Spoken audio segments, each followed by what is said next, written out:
গণতন্ত্র, শিক্ষা, মানুষের অধিকার, জীবিকা নির্বাহ এবং পরিবেশ রক্ষার জন্য আজকের আমাদের এই পদযাত্রা।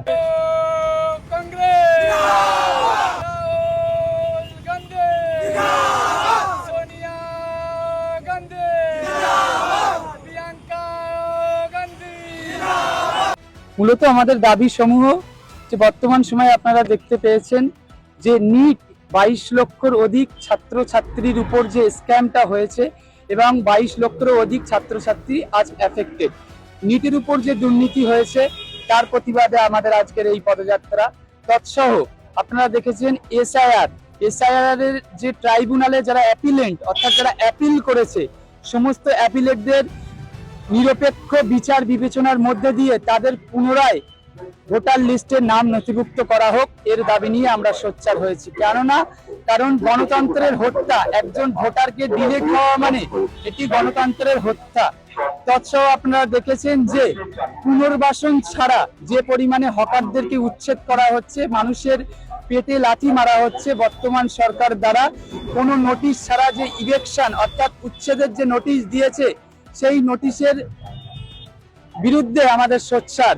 তৎসহ আপনারা দেখেছেন কিছুদিন আগে একটি পরিবেশ দিবস গেছে 5ই জুন, সেই পরিবেশ দিবসে বর্তমান সরকার গাছ বসিয়ে বলেছে একটি গাছ একটি মায়ের নামে। অপরদিকে দ্য গ্রেট নিকোবর প্রজেক্ট তৈরি করার জন্য লক্ষ লক্ষ গাছ তারা কেটে দিচ্ছে এবং ভারতের জীববৈচিত্র্যের মধ্যে তারা প্রবলেম সৃষ্টি করার চেষ্টা করছে। তৎসহ ভারতের যে বৈচিত্র্য সেই বৈচিত্র্যকে তারা কিন্তু লঙ্ঘন করছে এবং 200-এরও অধিক প্রজাতির বিলুপ্তের পথে এবং সেটি আদানির কাছে কমার্শিয়াল প্লেস হিসেবে রূপান্তরিত করছে।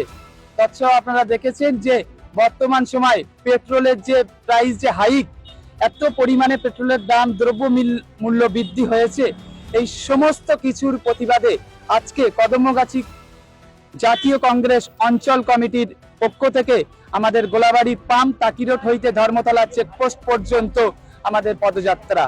এই পদযাত্রায় উপস্থিত সকল সক্রিয় কর্মী, সুনাগরিক যারা উপস্থিত হয়েছেন, আপনাদের কাছে একটাই বার্তা, আসুন সুনাগরিক হিসেবে একজন ভারতবর্ষের কনস্টিটিউশনকে যারা ভালোবাসি, সংবিধানকে যারা ভালোবাসি, সংবিধানকে রক্ষা করার জন্য আমাদের সকলের উচিত ছাত্রছাত্রীদের দাবিতে, সাধারণ মেহনতি মানুষদের দাবিতে, শ্রমিকদের দাবিতে, তৎসহ যে সমস্ত যে বৃক্ষের যে পরিবেশের দাবিতে আমাদের সকলের সোচ্চার হতে হবে।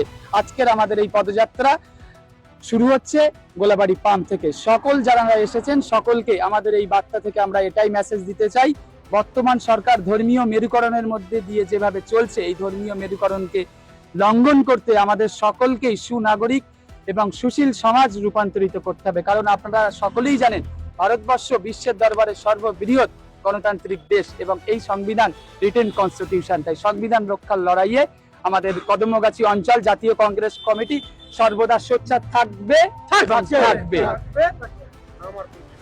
আমার নাম শেখ ওয়াসিম আক্তার, কদমগাছি অঞ্চল কংগ্রেস কমিটির ভারপ্রাপ্ত সভাপতি।